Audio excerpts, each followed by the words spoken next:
There's a suit on and there's places to go.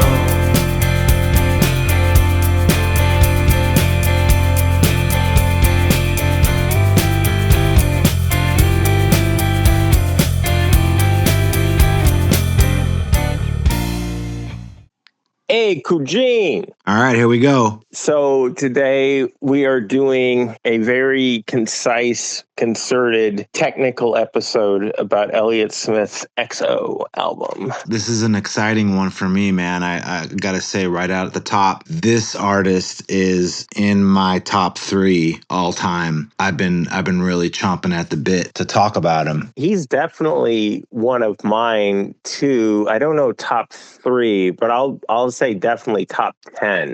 That's still high praise. That you got a lot of.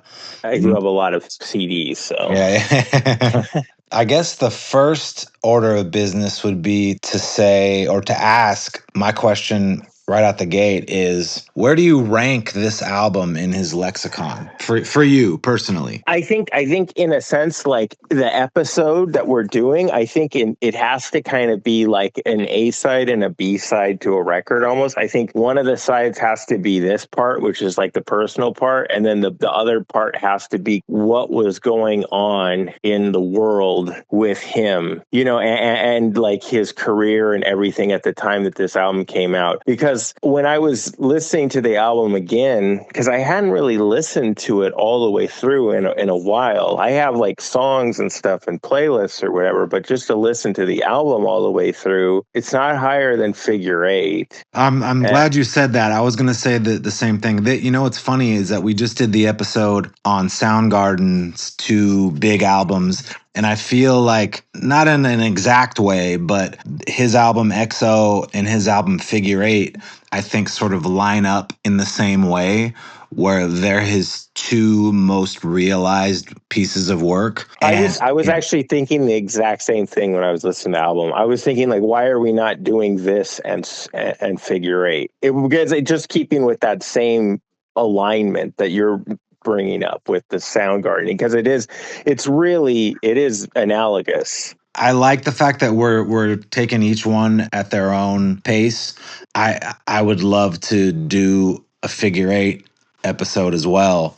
I think each album sort of needs its own inspection, just because I'm such a big fan, mostly, you know.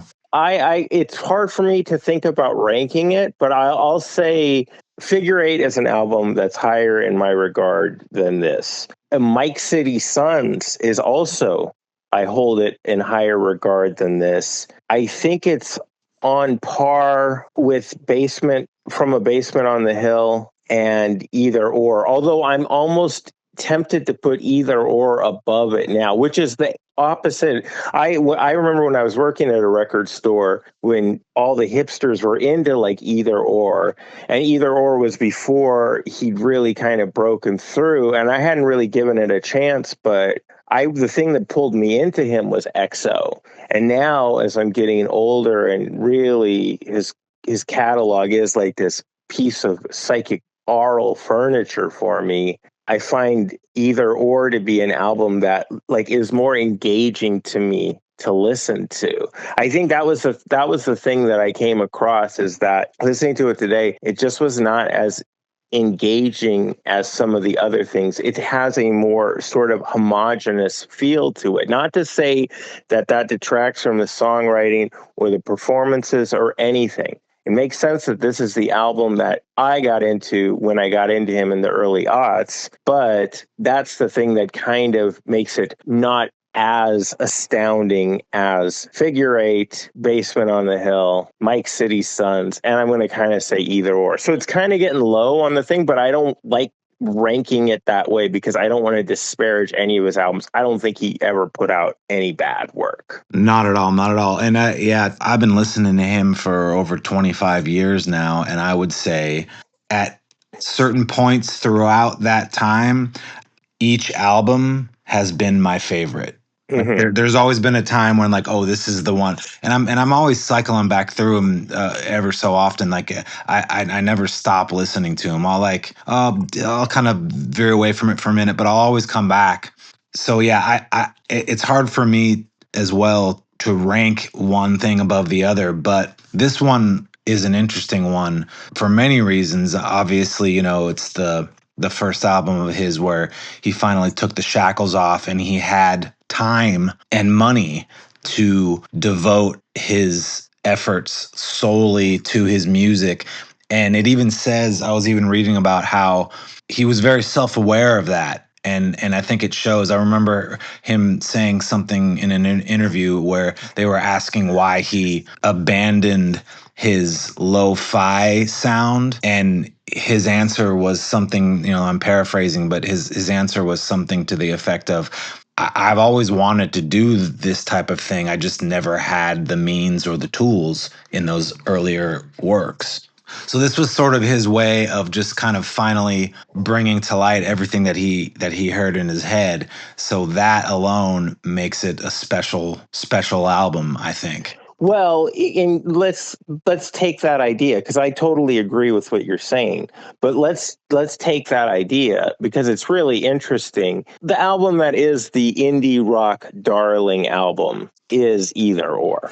Absolutely, absolutely. Okay, but it's kind of interesting now, and we've both been listening to him for so long and are such big fans. It's interesting if you think about the idea, like take Either Or as an album and process it through the production line that is XO.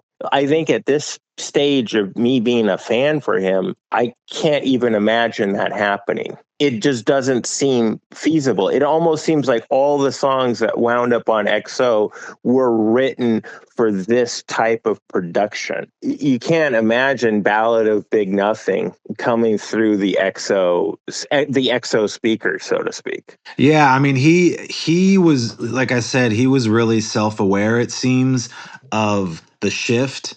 And like I said to you previously when we talked about him, Either Or is sort of that hinge, that like sort of middle point. Like literally it's a middle point in his career where he kind of said, okay, I'm gonna reach a bit further. His body of work shows awesomely that if you've got enough time and you've got enough money and you've got enough backing, you can really unlock some things. If you've got that special talent, you can really unlock some really magnificent things. And it's funny because I feel like once he was able to kind of make music his life beyond just being a creative thing that he does on the side, I think that's when his genius came out. Not to say that the other albums weren't genius, but this was like taking it to the next level where you kind of go, oh, holy shit, this dude is something else. But there has to be even like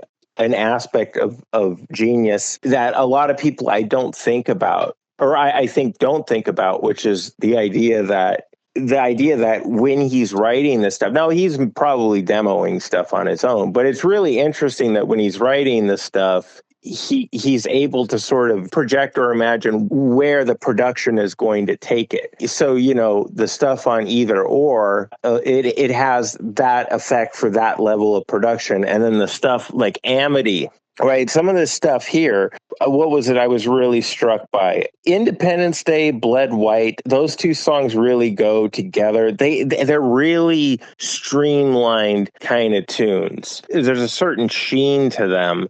It's an interesting thing to think about a songwriter taking that into account when they're in the process of writing the songs. You know what I'm saying? Yeah, absolutely. Well, in that 33 and a third book on XO, it shows how much he did demo. Like he would do 3, 4 versions of songs. And while he's doing them all the way up into the studio, he's rewriting the lyrics. He's shaping things. I think XO was the first time that he really let himself dig into the thing that I think you and I probably relate to in and was fully realized in Figure Eight, which is taking personal sort of metaphor and blending it with philosophical and emotional contexts that don't necessarily have anything to do with his personal life, even though a lot of the times the way that his aura was sort of pushed to the public was this tortured drug addict who, this or that. When in reality, I think he got caught up in that. He would always talk in his interviews about sort of the way people perceived him and the way that he wanted to be perceived, which, pictures of me on Either Or sort of discuss. I think another, if we're talking about the way he's perceived, and I'm sure he grasped a lot of the different facets of how he was perceived. One of the ways he was perceived was also as like a heartbroken balladeer. That singer-songwriter thing that he was always kind of pushing against. He kind of got pigeonholed in that early on. And he would always be like, well, that's sort of like this thing that I don't really relate to. Well, but he kind of, I'm not going to sympathize with him on that because he painted himself into that corner because he really distanced himself from the Heat Miser guys because they were too much rock bros. So he had to paint himself in this other corner without realizing he's painting himself in the corner. And then it's the overly saccharine or sentimental singer-songwriter thing. Now, it's not a fair label, but it was something that you could say that he drove himself into by reacting so heavily against the sort of the image that he feared Heat Miser was sort of projecting onto him. Yeah, I mean that's a good point to make because in '98, think about the landscape that he was creating music in. That was post-grunge, new metal was taking over, and he was in this band that was kind of not in that lane, but was still sort of stuck in that category of like grungy, hard rock. Do you think that affected his viability as far as how he was perceived? Like you said, just by doing that, by kind of trying to form his own path in the midst of being surrounded by a musical landscape that was saying, no, this is the thing that everybody loves. Well, I don't know, because but you keep in mind though, it's like so Heat Miser's breaking up in what is it, 98 that they broke up? 96, 7, like right around that time.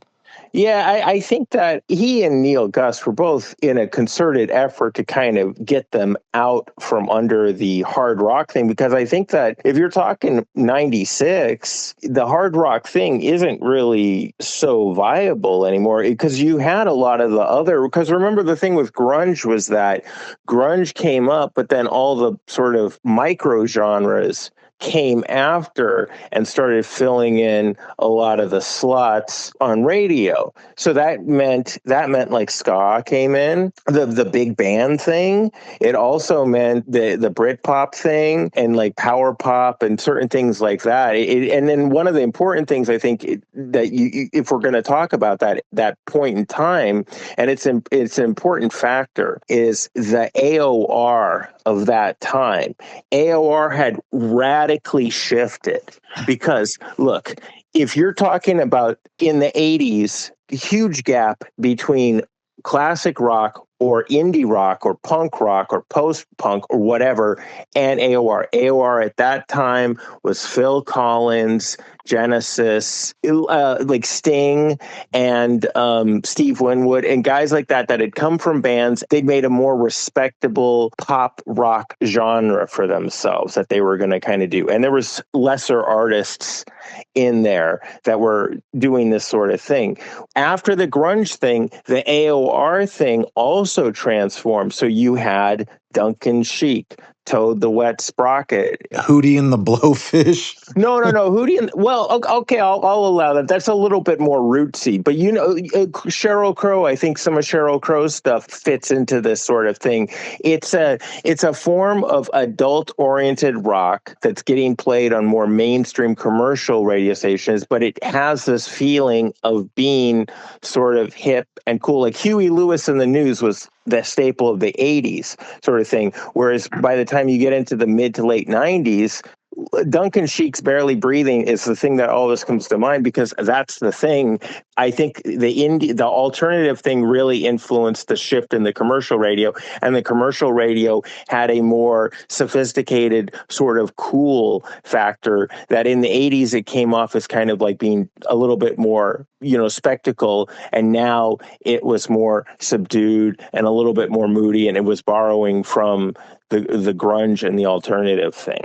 And so I think that when Heat Miser makes his transition with Mike City Sons, and Elliott Smith is making this transition, I think that's another thing that he has to sort of accommodate, but he has to both be wary of it, but also realize that, yes, this can benefit me as well if I get my music within shooting distance of some of these other more mainstream acts. So do you think he was one of the main artists that sort of pushed indie music into that next phase? He kind of bridged that gap, maybe? Because the one thing that, out of all the artists that you named, generalized pop rock, he always seemed to hold on to the cool factor, but also, no matter how incredible his bodies of work were, he never really got to fully pop through the way those other bands did. That period when he's when he does break through, there's Either Or, and then there's the Good Will Hunting soundtrack with Miss Misery. And it's not really playing the game production-wise, and I think also sort of his delivery, because I think there's a certain showmanship to that. Do you remember, like, the station I'm really thinking of is like Star 98.7. Right. Oh, there's all sorts of different artists if you hear them from that time. Now, obviously, like a band like the Plain White T's or something, like that's a little bit further down the line, because at that point, strangely enough, you have this AOR music getting more saccharine and sentimental or whatever. But I think for this kind of really rare and strange period from like 96 to 2001, maybe, people that had sort of the same kind of a similar sort of gravity, or were at least evincing a similar sort of gravity as like Elliott Smith. I think there was something maybe just a little too scrappy about him, and that he wasn't able to really be assimilated. He knew that that was going to be part of his audience more than the hard rock people were going to be part of his audience. That, I think, a lot of what I was saying was building up to that point. It's like the idea that more of his audience was going to be made up by the new quote unquote alternative audience than they were going to be the punk rock, heavier kind of grunge people or whatever. Like, he kind of knew that that was on its way out in a way that, like, Kurt Cobain, I don't think ever could have known it was going to, like, Kurt maybe didn't care. It was like too remote from him. Whereas I think Elliott Smith kind of had a very good sensibility that sort of heavy music was on its way out, and what was going to be coming was sort of more moody, introspective, sophisticated, that sort of thing. Radiohead sort of derived AOR. Yeah, I mean, and even with Kurt, I think they were starting to kind of go in that direction, as evidenced by the Unplugged album that they did. And then if you listen to the things that he was saying in interviews after In Utero, he was sort of hinting at, we're gonna be doing something different this next thing if we can survive getting through what we're going through. To your point, I also think that part of the reason he never was realized in the way that we probably thought he should have been, partially maybe had to do with, and I don't know, maybe this is a silly thing to say, but I think it maybe had something to do with how good he actually was. Like, he was just so far ahead of the curve, man. Like, that dude, his songcraft and his thoughtfulness were just really, really high level. And I don't know if a general audience knows how to grasp onto that, or they don't really know what to do with it. It's interesting because have you ever had this phenomena? There's a weird phenomena where you hear certain things, especially when you were a kid. You hear something on the radio and you're like, well, this, and it's still actually to this day, because I still will, certain things that are pop, I'm like, this is really great. Like, I bought you that Doja Cat record because I was like, there's stuff on here I think is just tremendous. It's great. But there's some things that you hear and you're like, this is so good. Like M. Ward. There's something about it, like, he's so good, and you listen to it and you're like, this is so good. And if you play it for anybody, most of the time they'll be like, this is really great. But you kind of realize like, this isn't going to be huge. You know, it's kind of weird to be like listening to something. The Pernice brothers, it's kind of like that. It's like you listen to like The World Won't End or Yours, Mine, and Ours or whatever, and you're like, oh my God, dude, this is such a brilliant, perfect record. And yet you have this instinctive knowledge that like, yeah, but none of this would ever be played on the radio. I don't know why. And I think I have that same feeling with him. I think that's what makes his fan base so rabid is like, you know, it's not huge, right? But the people that get it really get it. And there's an intimacy that he brings to the people that love what he does. It's not meant for everyone. It's not palatable for everyone, but if you get it, you get it. And it is weird too, because it's like, it wasn't like they weren't making videos for him and they weren't doing things to do it. I think it's an important thing as we kind of move in here, and we'll get into this chronological aspect, right? Because I think this flavors this album. The label was doing things for him. They were making videos. They were putting up the money. They were supportive. They were trying to make him a success. I think that EXO is one of the albums where his drug abuse or alcohol abuse or whatever, these things have come to a head, because it's everybody. What is the song? I have it right here. Everybody cares. Everybody understands. That's about the intervention. Yes. And then it's kind of weird, because I always like to stop the album after that, because I thought that was a great ending. And I didn't understand being at the end, right? But then just today, listening to it, I realized that I didn't understand is kind of a reprise of like Waltz number 1. I don't know. I always felt like I didn't understand was his awareness of what he was saying on Everybody Cares, which is this sort of like rageful, petulant, like, fuck you, I'm going to do what I want. And then, you know, like somebody who's dialed into their self-awareness, they're going to have that moment and then think about it and be reflective and then go, this is why I said that. Were you a big John Lennon fan? Yes, but I sort of came to that realization later, like not too long ago, actually, when I got obsessed with Plastic Ono Band, and I was like, holy shit, okay. You notice how those song titles like God, Oh Me, you notice how those song titles, they kind of form like a little bit of like a sort of a poem, or Yes. they kind of respond to each other. Yes. I feel that I didn't understand he's doing exactly what you're talking about on Plastic Ono Band, with the song title responding to the line. So when you're just looking at the song titles, that it's the title is a response to the statement of the previous title. I believe that the way he ended the album was exactly the way that he needed to end it. Yeah. I agree. But the thing I want to say about that, Everybody Cares, Everybody Understands, it's like what he understands that's so strange and comes across in that song that a lot of people who are like abusing drugs and stuff don't understand. It's like, okay, the thing with the intervention is the intervention comes in and it basically says like, look, because anybody who's like addicted to drugs to whatever extent that they're addicted, or any other sort of addictive behavior, let's say, everybody has some degree of autonomy and sort of control. Now, some people can be all the way at the end of the rope and just totally like homeless people. He wasn't there, right?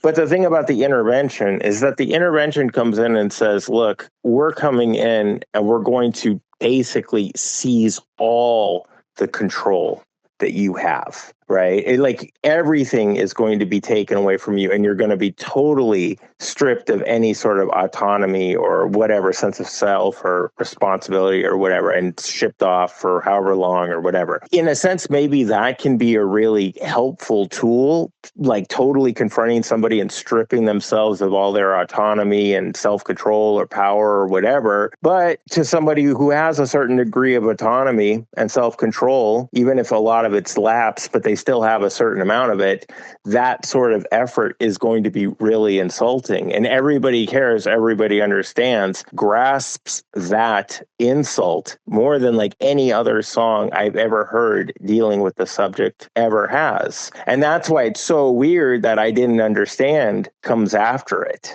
That's an interesting point. Yeah, Everybody Cares was always a song that made me feel really uncomfortable. And I think it was just because I kind of came to that realization after he had passed, where it was just me rooting for him to not go the way that we already knew he had gone. I was always kind of like hoping that he wouldn't be so resistant against whatever it was that these well-intentioned people might have been trying to do. I think that the sense of intrusion or the sense of violation that the person who's using the drugs feels, especially when they're an artist, is because they feel like tampering with their self-control in terms of their substance use is also an invasion of their artistic priorities and abilities. It goes to like the center of the person.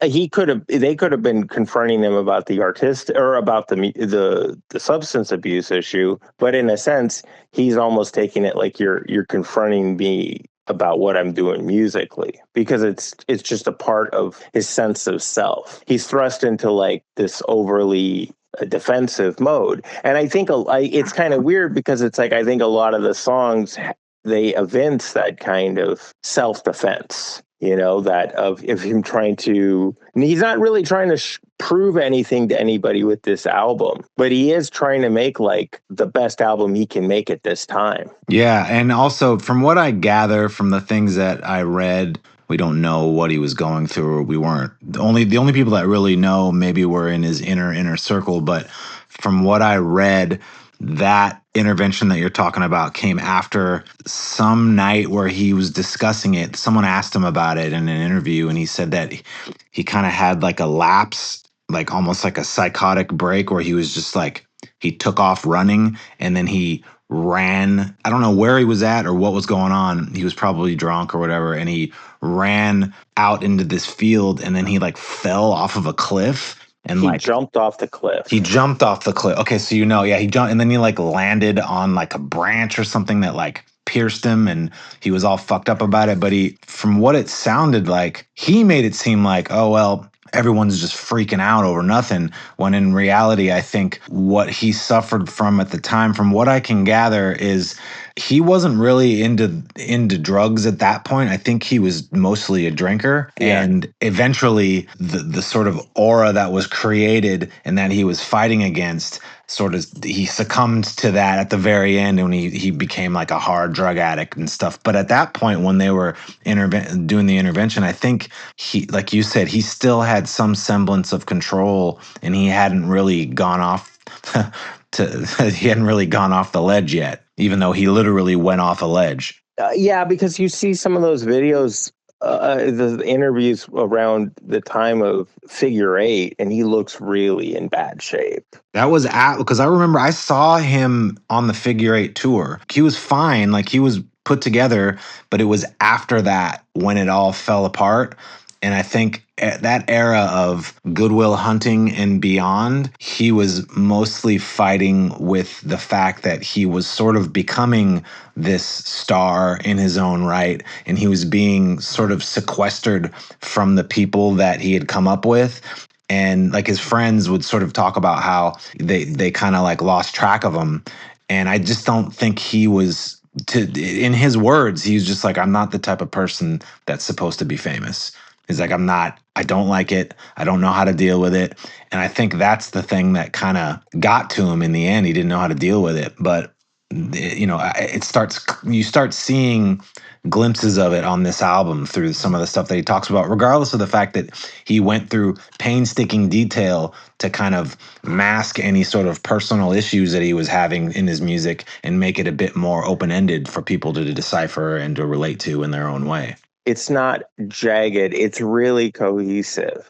Like, especially when I think of like Either Or, And because I realized that Either Or does have a lot of my favorite songs of his. Like I think like Punch and Judy is just like an incredibly like heartbreaking song. That one, that was always the one that I would skip, and now it's one of my favorite songs on the album. The way that it kind of juts out, and Ballad of Big Nothing and some of those other things, they really, there's like some sharp edges on there. My friend Beth, who she's pretty good about listening to our shows, I told her I was going to do this episode, and she gave me her notes on it, and she's like, why was Baby Britain released as like the first single?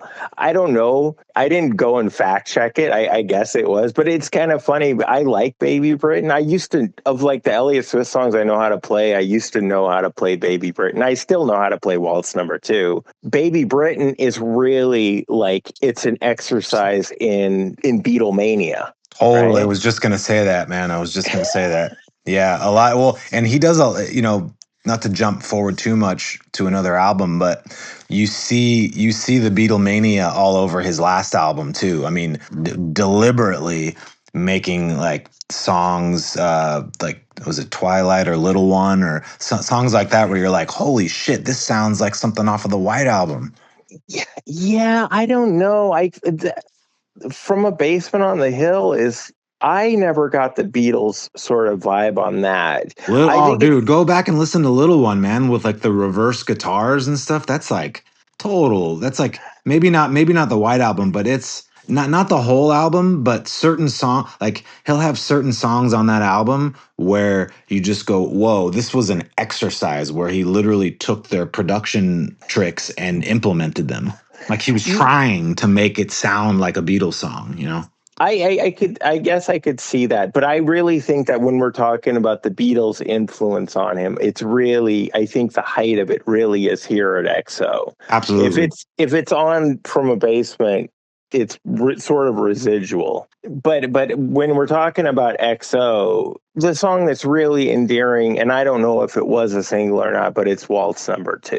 You know, and Waltz Number 2, it's like, it's kind of weird because I play that song frequently enough, more than probably I listen to it, and I always forget like how how it's really dependent on the piano, and it's really dependent on this sort of like this easy pace, and it's really, it's out of the sort of Paul McCartney sort of mold that I don't think I retain when I'm just sort of playing it, that there is this really compositional scope to it that you sort of forget about when you're just thinking about the basic melody of the tune and the sort of like meaning and all the sentiment in it. And it is an abstract sort of song, because that song, I think, is kind of sort of about his mom. It from what I can see from his earlier demos and like the lyrical content in the early stuff, it seems like it starts more personal, and then he goes back and does more passes and sort of takes it out piece by piece to make it a little less personal. What are some other songs of yours that really light you up? And since we're sort of getting into the tracks. If I'm I'm gonna stay with Waltz Number 2. That's gonna be my Black Hole Sun on this one. It's a great song, and I like Baby Britain. I like what Baby Britain is doing after Waltz Number 2. I like that. It's got this sort of like waking up the next day, and sort of like it's a groovy Sunday morning sort of vibe. And then if I gotta be if I'm going to pick one more, I'm just going to say Everybody Cares, Everybody Understands. I think that just there's something about that tune. It just rocks. It's got an ambiguity. It's got teeth to it. I mean, that little moment of him, like, you better stay the hell away from things you don't understand or whatever. Right. That sort of like lovelorn balladeer thing it's like, yeah, everything reminds me of her. There's songs like that, and the original version of Miss Misery is incredibly heartbreaking. The love songs are not simple John Denver love songs. There's a lot of complications. The Pizzala, I think, evidences that, but Pizzala is one of the most personal songs on the album, because Pizzala is the nickname of his ex-girlfriend JJ Gonson. Oh yeah. And so yeah, there's certain, and I think that's why he got pigeonholed, because he'd have songs like that, and you're kind of like, whoa, that's the most heartbreaking thing I've ever I've ever heard. Yeah, and but I think that a lot of the stuff in this album is really smoothed over. And I think that on Everybody Cares, Everybody Understands, especially for that moment, it really sort of comes out. Fucking ought to stay away the hell away Yeah, from things you know nothing about. Fucking dude. Scorched earth, man. Scorched earth. yeah, it really is, you know. But it's weird too, because it's like, well, we're talking about Chris Cornell, and there was lots of lyrics that, like with Chris Cornell, you realize it's just like really powerful. But the thing with Elliott Smith is, it's like you have to be sort of in the process of listening to the album. You hear Pizzala and you listen to the lyrics in the context of the song, and you're like, oh wow, Yeah. it really is like it's a cumulative artistic experience, you know. It's not as quotable all the time. No, I mean, because it's sophisticated, man. Like this dude was this. I'm telling you, it's my personal belief that the sophistication of his work was just too much for the mainstream. That song, the song that always, I'd agree yeah, with that. yeah. The song that always fucking just broke my heart. Oh well, okay. Yeah. That song, like, holy crap, dude. What he say? In the safety of a pitch black mind, an airless cell that blocks the day. Like, fucking, what are you? What? Holy shit! Like that, and then the end of it when he goes into those harmonies and he says, "If you get a feeling next time you see me, do me a favor and let me know." That's just building to with like strings and stuff. I'm just like, man, Yeah. this dude's on another level, man. It is more sophisticated. I remember one time, like, Ethan had told me, he was like, "Oh, you should watch this video of him playing guitar and singing." It was wherever it was, and I watched it, and you're like, you sort of like the chords and the sort of sense that he had for the melody of the chords he was playing. He's not just playing GDA, you know. So he's doing these chords and stuff, but he's singing, and you're watching him, and you're like, okay, well, clearly whatever Mozart had, he has too. Yeah, yeah. Savant, It's in the savant. same. Yeah, it's on the same level, like just that level of sort of like genius. And I think you do have to work at that, and he's definitely a guy who really worked at it a lot. It's the album that got me really into him, and I'm not going to ever badmouth anything he did. I'm always like on it, and I'll always listen to it, and it's great. But for some reason, it's not as great as 4 of his other albums for me. Yeah. So, but I still don't like when people hate on it. I hate when people that are the either or people like hated on it. I hated that. So I don't want to participate in hating on an album that I think really deserves to be loved. No, there's you can't really compare them, especially his later stuff to his earlier stuff. You just can't do it. It's just not fair because it's different. I got one more question for you, which is, do you think that he is one of the more underestimated pop structure songwriters that's come around? Maybe in the sense that his coolness factor, it might, whatever he represents to people might outweigh that. But for me, if you are talking to me as far as like song craftsman, he's in my top 3, if not number 1. Yeah, I wholeheartedly agree. I think the reason I spent so much time in my earlier days writing songs trying to emulate him, and the point where I broke from that was when I realized I can't do this. So I'm gonna go in this direction instead because this guy's got something that very few people have. Very few. Well, people. you'll probably do it. It's just when you're not looking, and when you're not trying to do it, you'll do it. You just have to keep working at it.